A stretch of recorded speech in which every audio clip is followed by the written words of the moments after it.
آج army chief نے کہا ہے کہ افراد کے ہاتھوں میں ہے اقوام کی تقدیر، ہر فرد ہے ملت کے مقدر کا ستارہ۔ تو 8 فروری کو افراد نے تو اپنی تقدیر بتا دی تھی کہ ہم یہ تقدیر چاہتے ہیں اور اپنی تقدیر پاکستان تحریک انصاف کے ہاتھ میں دینا چاہتے ہیں، عمران خان کے ہاتھ میں، لیکن اس کو تو تبدیل کر دیا گیا۔ جی تو اس کی جو سزا ہے وہ قوم بھی بھگت رہی ہے نا۔ آپ دیکھیں گے کہ پاکستان اس وقت جن مشکلات سے دوچار ہے، یہ تو آپ کو اس کا ٹریلر نظر آ رہا ہے نا۔ آپ پاکستان جس دلدل میں پھنستا جا رہا ہے نا، وہ اس پہ ہمیں ڈر ہے۔ باقی تو دیکھیں، ہمارا حکومت کسی کی بھی ہو، ہماری نہ صحیح 2 سال نہ صحیح 3 سال نہ صحیح، لیکن جو پاکستان دلدل کے اندر دھنستا جا رہا ہے، وہ پھر اس کو نکالنا مشکل ہو جائے گا، کیونکہ کوئی پالیسی نظر نہیں آ رہی ہے، کوئی آئین قانون کی بالادستی نظر نہیں آ رہی ہے، جمہوریت تو بالکل ختم ہے۔ تو جو مرضی وہ کرتے ہیں، 2 دن پہلے انہوں نے ایک ہفتہ پہلے اجازت دے دی کہ جی جلسہ کریں، اس کے بعد جو ہے آج منسوخ کر دیا NOC۔ جی یہ ہمیشہ سے ہمارے ساتھ ہوتا رہا ہے کہ یہ منسوخ کر دیں گے، دفعہ 144 لگا دیں گے، اور پھر جب یہ آئیں گے تو ہم کہیں گے جی انہوں نے دفعہ 144 کی خلاف ورزی کی، تو اس کو پھر مقدمے درج کر دیں گے۔ تو پہلے ہی ہمارے اوپر اتنے زیادہ مقدمے ہیں، ہم بھگت رہے ہیں، ہماری لیڈرشپ بھگت رہی ہے، اس سے کوئی فرق نہیں پڑا۔ لیکن اس دفعہ بہت مشکل ہوگا لوگوں کو روکنا، کیونکہ ثوابی جلسہ کیا اس لیے تھا کہ ہم دیکھنا چاہتے تھے کہ لوگ کا کیا موڈ ہے۔ تو لوگ جو ہے نا وہ ناراض ہے، وہ کہتے ہیں جاؤ پنجاب میں کرو جلسے، اسلام آباد میں کرو۔ تو آج پھر جلسہ ہوگا انشاءاللہ ضرور جلسہ ہوگا۔ وہ اس لیے ہوگا کہ اگر یہ جلسہ ہم نہ کریں نا، تو میرے خیال سے پھر ورکروں کو سنبھالنا مشکل ہو جائے گا۔ یہ دیکھیں، جب تک میں ہمیشہ سے یہ کہتا ہوں کہ ایسی سچویشن نہ بنائی جائے کہ لوگ خود نکلیں۔ اگر خود نکلیں گے اور لیڈر لیس ہوں گے تو پھر بڑا مسئلہ ہوگا۔ اس وقت تو دیکھیں نا، کوئی بندہ، ان کو ہم سمجھاتے ہیں اور ہم چاہتے ہیں کہ پاکستان میں کوئی ایسا انتشار نہ ہو، اور اس کے باوجود کہ لیڈر ہمارا جیل میں ہے، اور اس کے باوجود کہ بے گناہ لوگ جیل میں ہیں، ان کے خلاف جعلی مقدمات بنے ہیں، ہمارے خلاف کتنے مقدمات بن گئے، لیکن اللہ کا فضل ہے، مقابلہ ہو رہا ہے، مقابلہ کر رہے ہیں۔ لیکن اس طرح جو جس انداز سے یہ فارم 47 کی گورنمنٹ اٹک سے اس طرف جلسے بند کر رہی ہے، دوسری طرف آپ دیکھیں کہ صرف ایک PTI کو جلسہ نہیں کرنے دیا جا رہا، ورنہ آپ دیکھیں جماعت اسلامی کا دھرنا تھا، ان کو پانی بھی دیا جاتا تھا، ان کو باقاعدہ پروٹوکول مولانا فضل الرحمان صاحب کا ہوا ہے، جماعت اسلامی کا ہوا ہے، تو ان سب کو تحریک لبیک کا ہوا ہے، اب باقی سب کا ہوا ہے۔ صرف ایک تحریک انصاف کو ٹارگٹ کیا جا رہا ہے کہ وہ نہ جلسے کر سکے، اور نہ وہ چاہے، ان کا شاید ان کو خوف ہے کہ یہ جلسہ ہو جائے، ایسا نہ ہو کہ کہیں یہ کہیں کہ جی آ جائیں۔ اس طرح نہیں ہے آپ ملٹری لیڈرشپ اور شریف فیملی کے نیکسس کو کیسے بریک کریں گے؟ دیکھیے، ہم تو امن پسند لوگ ہیں، ہم نے ہمیشہ امن چاہا ہے۔ خان صاحب نے ہمیشہ یہ کہا ہے کہ فوج میری فوج ہے، اور فوج جو ہے اس کی قربانیوں، وہ خان صاحب ہمیشہ اس کو کرتا رہا ہے، مانتا رہا ہے اس کو۔ لیکن جو شریف فیملی نے کیا ہے وہ کوئی پہلی مرتبہ نہیں کیا ہے۔ آپ اس کا شریف فیملی کا پورا ریکارڈ اٹھا کے دیکھ لیں، کتنے جرنیلوں کو انہوں نے فارغ کیا، کتنے چیف جسٹسز کو اپنے ساتھ لے ڈوبے، اور ہمیشہ اداروں کے اوپر وار کیا۔ مشرف کے ساتھ کیا کیا وہ سب کے سامنے ہے کہ آرمی چیف جاتا ہے اور اس کو بار سے کہا جاتا ہے کہ جی اس کا جہاز نہ اتاریں، اور پھر بھی آ کے وہ سیاست کر رہا ہے۔ تو یہ تو دیکھیں، ان اداروں کو بھی سوچنا چاہیے نا۔ تو یہ بات جناب عاصم منیب صاحب کو سمجھ کیوں نہیں آ رہی؟ دیکھیں، ہم تو چھوٹے لوگ ہیں نا، یہ ظاہر ہے اگر وہ اتنا بڑا ادارہ ہے، اور ان کو یہ دیکھنا پڑے گا کہ شریف فیملی کی جو کنٹریبیوشن ہے وہ کس قدر ہے اس ملک کے لیے۔ قرضے لے کے ملک چلانا، اور قرضوں سے چیزیں بنانا، پھر اس کو جو ہے نا پرائیویٹائز کرنا، یا اس کو گروی رکھنا، پھر ملک چلانا، یہ شریف فیملی کی ٹوٹل ویژن ہے۔ تو اگر اس سے ہم نہیں نکلیں گے تو اسٹیک ہولڈر تو دیکھیں نا، ہم سب اسٹیک ہولڈر ہیں نا۔ اور اگر دیکھیں کسی ملک کی جو فوج ہوتی ہے نا، وہ اگر اسٹرانگ ہوتی ہے، مضبوط ہوتی ہے، تو ملک مضبوط ہوتا ہے، لوگ اس کی قدر کی نگاہ سے دیکھتے ہیں۔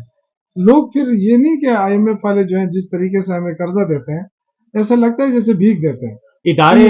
ہمارے ادارے اتنے کمزور ہیں کہ ان کو کسی خاندان کا غلام بنا دیا جائے؟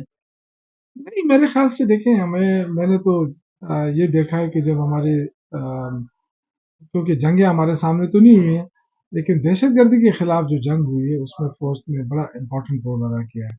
لیکن اب یہ کہ آہستہ آہستہ جو پولیٹکس کے اندر جو چیزیں آ رہی ہیں اس سے میرے خیال سے جو امیج ہے وہ تھوڑا سا متاثر ہوگا. اگر آپ اتنی بڑی پارٹی کو صرف اس بنیاد پہ ٹارگٹ کریں گے کہ جی وہ بات نہیں مانتا ہے خان صاحب یا ان کی مرضی پہ نہیں چلتا, تو اس سے جو ہے نا میرے خیال سے معاملات ٹھیک نہیں ہو سکتے, کیونکہ عوام اس وقت پریشان ہے.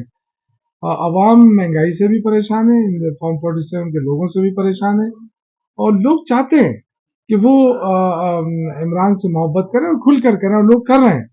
اب ان کو زبردستی دبانا کا جو طریقہ انہوں نے ایجاد کیا ہے کہ جی لیڈرشپ کو پہلے ٹارگٹ کرو, ورکروں کو لاٹھی چارج, کیا کیا. شوکت بھائی, عمران خان اور جناب عاصم منیر صاحب ان دو کے درمیان ہی معاملہ پھنسا ہوا ہے, اور کیونکہ ٹینشن تو ان دو کے درمیان ہی ہے. ایک کے پاس عوامی قوت ہے, عوامی طاقت ہے عمران خان کے پاس, اور جناب عاصم منیر صاحب کے پاس دوسری قوت ہے, طاقت ہے. تو یہ راستہ کیسے نکلے گا؟ کوئی ایک, آپ کیونکہ آپ سے اس لیے پوچھ رہا ہوں, آپ کا بیک گراؤنڈ جرنلزم کا بھی ہے, سوشل میڈیا کا بھی ہے, تو کیسے راستہ نکلے گا؟ دیکھیں, خان صاحب نے پہلے ہی کہہ دیا ہے کہ ہم اگر مذاکرات کریں گے تو ان قوتوں کے ساتھ کریں گے جن کے پاس اختیار ہے. تو میرے خیال سے یہ تو کھل کر آفر دے دی ہے نا. اگر ہم نے ملک کو آگے لے جانا ہے, اگر ہم نے ملک کو کرائسس سے نکالنا ہے, تو پھر تو دیکھیں آپ کی انا کو ایک طرف رکھنا پڑے گا. اگر آپ یہ کہیں کہ نہیں صرف شریف فیملی کو اقتدار دینے کے لیے یہ سارا سب کچھ ہو رہا ہے اور زرداری کو واپس لانے کے لیے سب کچھ ہو رہا ہے, تو میرے خیال سے بڑی زیادتی ہوگی. کیونکہ اس وقت 90% لوگ اس وقت عمران خان کو چاہتے ہیں اور عمران خان کی تحریک انصاف کے ساتھ ہیں. اگر آپ 90% کو دبا کے 10% کو آپ آگے لانے کی کوشش کریں گے تو اس سے ادارے جو ہیں وہ نہ ملک چلے گا نہ ادارے چلیں گے. یہ بہت خطرناک کھیل ہے, میں سمجھتا ہوں. دیکھیں, ہمیشہ کوئی بھی جنگ اگر ہم نے جیتی ہے تو ہم نے عوام کے حمایت سے ہی جیتی ہے. ہمیشہ عوام جو اپنی فوج کے ساتھ کھڑی ہوتی ہے. لیکن اگر آپ عوام کو پیچھے ہٹا دیتے ہیں اور آپ کہیں کہ جی ہم خود ہی سب کچھ کریں گے, تو اس سے جو امیج ہوتا ہے وہ میرے خیال سے وہ متاثر ہوگا. تو ہماری تو خواہش ہے کہ فوج اور جو ادارے ہیں ہمارے یا سیاستدان ہیں ان کے بیچ میں ایک ذاتی انا نہ ہو, بلکہ ملک کے لیے کام کریں. تو ملک کے لیے کام کریں, ہر ادارہ اپنی اپنی جگہ کرے, تو میرے خیال سے نہ پارلیمنٹ کی لڑائی ہوگی کسی کے ساتھ, نہ ریاست کی لڑائی ہوگی, نہ آرمی کی لڑائی ہوگی. لیکن جب ہم اپنے انا میں پھنسیں گے تو پھر وہاں مشکلات ہوں گی. اس وقت دیکھیں نا پاکستان جس کرائسس میں ہے, تو آپ کیا تصور کرتے ہیں کہ کوئی باہر سے آ کے ہمارے لیے ٹھیک کرے گا؟ لوگ پریشان ہیں, ہمیں پڑی ہوئی ہے کہ جی فلاں کو ہم نے خراب کرنا ہے, فلاں جماعت کو ہم نے دبانا ہے. ہمیں چاہیے کہ اس وقت ریالٹی کو فیس کریں, ریالٹی دیکھیں. کیا نواز شریف یا شہباز شریف اس ملک کو کرائسس سے نکال سکتا ہے؟ کیا زرداری نکال سکتا ہے؟ اگر نہیں نکال سکتا تو پھر عوام پہ چھوڑا جائے. عوام پہ نہیں چھوڑیں گے تو پھر ظاہر ہے پھر جو بنگلہ دیش کے اندر ہوا, اللہ نہ کرے کہ وہ سچویشن یہاں پیدا ہو, سری لنکا کے اندر ہوا, تو ہم کیوں اس کرائسس میں گزرے؟ ہماری الحمدللہ ایک مضبوط فوج ہے, ہمارے ایک مضبوط ادارے ہیں. اب ایک آگے ہے جی 9 مئی, کیونکہ باقی سارے مقدمات تو بنے ختم ہو گئے, بن رہے ہیں, ختم ہو رہے ہیں. 9 مئی ایک رکھا ہوا ہے, میں تو اس کو پولیٹیکل وکٹمائزیشن کا ٹول ہی سمجھتا ہوں, اور تو کچھ بھی نہیں ہے. ورنہ تو اگر اس میں کچھ ہوتا تو اب تک تو ٹرائل بھی مکمل ہو چکے ہوتے, جن کو سزائیں ہونی تھی سزائیں ہو چکی ہوتی, جنہوں نے بری ہونا تھا بری ہو چکے ہوتے, لیکن ایک بھی چلان سبمٹ نہیں کیا گیا, کچھ بھی نہیں کیا گیا. اس پہ ایک تو آپ خود بتائیں کہ 9 مئی کو خیبر پختونخوا میں بھی ریڈیو پاکستان پشاور کو کیا گیا, تو ایمل ولی خان جو کہ پاکستان تحریک انصاف کے شدید ترین مخالف ہیں, وہ بھی کہتے ہیں کہ یہ پی ٹی آئی کے خلاف ایک ڈرامہ, ایک کھیل کھیلا گیا پی ٹی آئی کو پھنسانے کے لیے. مولانا فضل الرحمان صاحب کہتے ہیں کہ 9 مئی کا بیانیہ 9 فروری کو دفن ہو گیا, غرق ہو گیا. تو آپ کیسے دیکھتے ہیں, کیونکہ آپ بھی 9 مئی کے متاثرین میں شامل ہیں اور آپ بھی کافی مشکل وقت گزرا, یہ 9 مئی سے کیسے نکلا جا سکتا ہے؟ دیکھیں, 9 مئی جو خان صاحب نے پہلے سے ہی کہا ہے کہ اس کی ایسے تحقیقات ہوں جو دودھ کا دودھ پانی کا پانی ہو جائے, اور اس میں جو سب سے امپورٹنٹ رول ہے کہ جو وہ ویڈیوز اور وہ ساری چیزیں وہ سامنے لائی جائیں, اور یہاں تک آفر دی ہے کہ اگر ہمارے اپنے لوگوں نے بھی کوئی غلط کام کیا ہے تو آپ بالکل. اب جو یاسمین راشد صاحبہ ہیں, اب آپ ان کو دیکھیں, وہ وہاں کہہ رہے ہیں کہ جی آگے نہ جائیں, توڑ پھوڑ نہ کریں, وہ ویڈیو غائب ہو گئی. اور بہت سارے ایسے وہ ہیں. اگر یہ ویڈیو ظاہر ہے ایک اتنا بڑا ادارہ ہے, لوگ تو ابھی ہم اٹک سے پار اگر ہم آتے ہیں نا کبھی جلسہ جلوس کرنے کے لیے, تو وہیں ہمیں لوگ روک دیتے ہیں, آگے نہیں آنے دیتے ہیں. تو اب اتنا بڑا راستہ طے کر کے اس طرف جانا, لیکن بہرحال یہ ایک تشنگی ہے, لوگوں کے اندر بھی ہے, ہمارے اندر بھی ہے, کیونکہ بے گناہ لوگوں کو جیلوں میں رکھا گیا ہے. ہونا یہ چاہیے کہ آپ جب بھی آپ چاہے کچھ بھی کریں, اگر انوالومنٹ ثابت ہو جاتی ہے بالکل آپ جو کرنا چاہیں کریں. جنرل باجوہ, جنرل فیض یہ دعوت دیتے رہے مسلم لیگ نواز کو کہ آئے ہم آپ کو حکومت گراتے ہیں اور ہمارے ساتھ ملے, اور اس وقت بیانیہ یہ بنایا جا رہا ہے یہ آپ کے سہولت کار تھے. اس پہ پی ٹی آئی جو ہے وہ مؤثر طور پہ جو باہر لیڈرشپ ہے وہ میرا خیال ہے کہ کوئی کنوے نہیں کر پا رہی اپنی بات. دیکھیں یہ بات کہنا غلط ہے کہ جنرل فیض حمید جو ہے وہ پی ٹی آئی کا سپورٹر تھا یا جو تھا, میں اس کو نہیں مانتا ہوں. اور آپ کی بھی شکایتیں لگاتے ہوتے تھے وہ؟ دیکھیے میری تو بہت زیادہ لگاتے تھے, اور میں تو ہمیشہ میں نے کبھی ان سے ہاتھ نہیں ملایا. وہ جب بھی آتے کیونکہ بہت ساری چیزوں میں وہ میں دیکھتا رہتا تھا. وہ جو کمیٹی بنی تھی ہماری, اس کمیٹی کا میں ممبر تھا. سی ایم صاحب بیٹھے ہوتے, یہ آ جاتے اور آرام سے بیٹھ کے چلے جاتے, تو نہ یہ ہاتھ آگے بڑھاتا نہ میں کرتا. میری بھی ایک عادت ایسی ہے کہ میں بڑا اپنے آپ کو محبوب رکھتا ہوں, لیکن میں نے کبھی ان کے ساتھ وہ نہیں کیا. آئی ڈونٹ نو کہ میں ان کو کیوں پسند نہیں آ رہا تھا. کبھی بھی میں ان کے اچھے گڈ بکس میں نہیں رہا ہوں. خان صاحب کو انہوں نے شکایت بھی لگائی تھی آپ کی جو میرے علم میں. جی بالکل, اس کی بہت ساری وجوہات ہیں, وہ میں خیر آپ کو کبھی ویسے پرائیویٹ بتا دوں گا. لیکن میں ان سے میرا نہ کوئی گلا ہے نہ کوئی, اگر فوج نے ان کو پکڑا ہے تو یہ فوج کا اپنا اندرونی معاملہ ہے. کوئی اتنا ہمارے ساتھ فوج کا اندرونی معاملہ تو, لیکن اس کو مسلم لیگ نواز لے کے چل رہی ہے. لیکن دیکھیے ہمارا کوئی اس سے وہ نہیں ہے. یہ ادارہ ہے, ادارہ جو چاہے اس کے ساتھ کرے, جو ان کا اپنی مرضی ہے. لیکن جو آپ نے 9 مئی کا پوچھا ہے نا, 9 مئی کا جب میں گھر پہ بیٹھا تھا, میں نے دیکھا ٹی وی لگا کے جو کہ لوگ جو ہیں وہ نکلے ہوئے ہیں. اور کیونکہ ہم نے فیصلہ یہ کیا تھا کہ ہم جو پشاور کے اس میں ہے قلعہ بالا حصار کے ساتھ ہم یہاں پہ دھرنا دیں گے. تو میں اپنی تیاری کر رہا تھا, لیکن جیسے میں نے ٹی وی آن کیا تو لوگ جو ہے نا وہ آگے بڑھنا شروع ہو گیا تھا, اور یہ نعرہ ہو رہا تھا کہ جی آئیں آگے چلیں. لیکن جو آپ نے 9 مئی کا پوچھا ہے نا, 9 مئی کا جب میں گھر پہ بیٹھا تھا, میں نے دیکھا ٹی وی لگا کے جو کہ لوگ جو ہیں وہ نکلے ہوئے ہیں. اور کیونکہ ہم نے فیصلہ یہ کیا تھا کہ ہم جو پشاور کے اس میں ہے قلعہ بالا حصار کے ساتھ ہم یہاں پہ دھرنا دیں گے. تو میں اپنی تیاری کر رہا تھا, لیکن جیسے میں نے ٹی وی آن کیا تو لوگ جو ہے نا وہ آگے بڑھنا شروع ہو گیا تھا, اور یہ نعرہ ہو رہا تھا کہ جی آئیں آگے چلیں. تو میں وہاں سے اٹھ کے سیدھا آیا, اور میں اونچی جگہ تھی, وہاں پہ کھڑے ہو کے میں نے آواز لگائی کہ بھئی آپ سارے رک جائیں. تو لوگ رک گئے, میری بات سننے کے لیے آئے. میں نے ان سے کہا کہ جی آپ نے ادھر سے اس طرف نہیں جانا ہے, نہ ریڈیو پاکستان کی طرف جانا ہے, نہ کور کمانڈر آفس کی طرف جانا ہے. آپ نے یہیں بیٹھنا ہے, یہیں پہ ہم پرامن احتجاج کریں گے جب تک ہماری لیڈرشپ کہے گی ہم یہاں بیٹھے رہیں گے.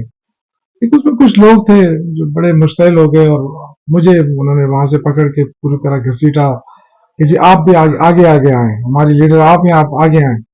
تو اس میں کچھ پی ٹی آئی کے لوگ تھے جو مجھے جانتے بھی تھے. انہوں نے پھر مجھے کافی وہ ریسکیو کیا ایک قسم کا, اور وہ مجھے ایسے گھسیٹ رہے تھے جیسے ان کا پتہ نہیں. میں اور پی ٹی آئی والا کبھی اس طرح نہیں کر سکتا.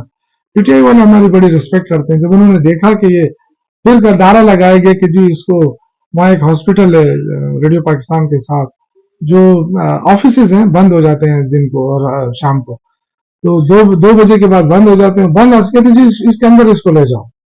لیکن کچھ لوگ ہمارے ورکر تھے جنہوں نے قسم کی جان ہی بچائی, اور وہاں سے پھر مجھے نکالا گیا. تو میرے کپڑے یعنی قمیض تو نہیں تھی میرے, اور پھر جب تھوڑا سا آگے گیا تو ایک موٹر سائیکل پہ لڑکا آ رہا تھا, اس کے ساتھ کوئی خاتون بھی تھی. تو اس نے ایک دم موٹر سائیکل روکی اور اپنی واسکٹ اتار کے مجھے پھینکی کہ جی یہ پہن لیں آپ. تو اس طرح کی سچویشن نہیں ہے. لیکن دیکھیں یہ کون لوگ تھے کچھ پتہ نہیں. یہی تو ہم چاہتے ہیں نا, یہی ہم چاہتے ہیں کہ دکھایا جائے جو وہاں پہ کیمرے نصب ہیں. کوئی وہ ایسا ویسا علاقہ تو نہیں ہے نا. وہ ایک طرف اسمبلی میں ایک طرف اسمبلی ہے اور کمانڈر آفس ہے, ادھر ریڈیو پاکستان ہے, پی سی ہے, اور قلعہ بالا حصار ہے. تو وہاں تو کیمرے ہی کیمرے ہیں نا. تو یہ چیزیں ہم چاہتے ہیں کہ یہ ضرور اس کی تحقیقات ہونی چاہیے، ورنہ پاکستان جو ہے نا اس طرح یہ بڑا عجیب کہ بغیر تحقیقات کر کے آپ کسی پہ الزام لگا دیں اور اس کو سزائیں سنانے شروع کر دیں، تو یہ اس سے ایک تو انصاف نہیں رہے گا، اور اگر انصاف نہیں رہے گا تو یہ معاشرہ نہیں چل سکے گا۔ ویسے بھی پاکستان کا جو گراف ہے عدالتی نظام کے وہ بہت ہی متاثرہ قسم کا نظام ہے، اور پوری دنیا میں جگہ سائی ہو رہی ہے پاکستان کی۔ تو اس لیے یہ بہت لازمی ہے کہ اگر آپ 9 مئی کی بات کرتے ہیں، ہم سب نے اس کی مذمت کی ہے، خان صاحب نے کی ہے، ہم سب نے اس کی مذمت کی اور بار بار کی ہے، ہر چینل کے اوپر کی ہے، لیکن پھر بھی یہ کہہ رہے ہیں کہ جی 9 مئی کے واقعہ، کیونکہ اس کے بینیفیشری کون ہے؟ پی ایم ایل این ہے اور پیپلز پارٹی ہے، وہ اس کے بینیفیشری ہے، اور اس 9 مئی کی وجہ سے آج شریف فیملی جو ہے اس کے سارے مقدمات ختم ہو گئے۔ آپ دیکھیں نا یہ کتنے اس کے اوپر کیسز تھے۔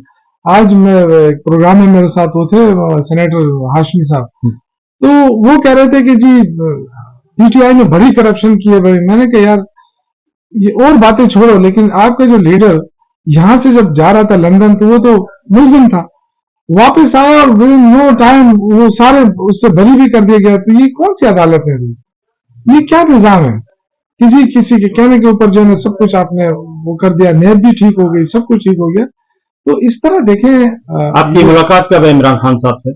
میں ابھی جا کے انشاءاللہ کوشش کروں گا، کیونکہ 9 مئی کو مجھے ٹائم ملا تھا، لیکن 9 مئی کو میرا جلسہ تھا تو میں نہیں جا سکا۔ اب انشاءاللہ دوبارہ اپنا نام بھیج رہا ہوں، اور میری خواہش ہے کہ پاکستان کو ایک عظیم لیڈر ہے عمران خان، اور اس کی قدر کرنی چاہیے، اور جس انداز سے اس کو سزا مل رہی ہے، میرے خیال سے ایک بات تو ہے کہ پاکستانی قوم تو عمران خان کے ساتھ کھڑی ہے، اور اسپیشلی جو اوورسیز پاکستانی ہے ان کو میں سلوٹ پیش کرتا ہوں، کیونکہ انہوں نے آج تک اپنی جو سپورٹ ہے وہ عمران خان کے ساتھ ہی رکھی، اور یہی خوف ہے شریف فیملی کو، یہی خوف ہے زرداری کو، یہی خوف ہے، اور جس انداز سے انہوں نے پنجاب پہ قبضہ کیا، جس انداز پہ انہوں نے اسلام آباد پہ قبضہ کیا، یہ پاکستان کی تاریخ ہے، یہ ان کو کبھی معاف نہیں کرے گی، لیکن نقصان پاکستان کا ہوگا، کسی اور کا نہیں ہوگا۔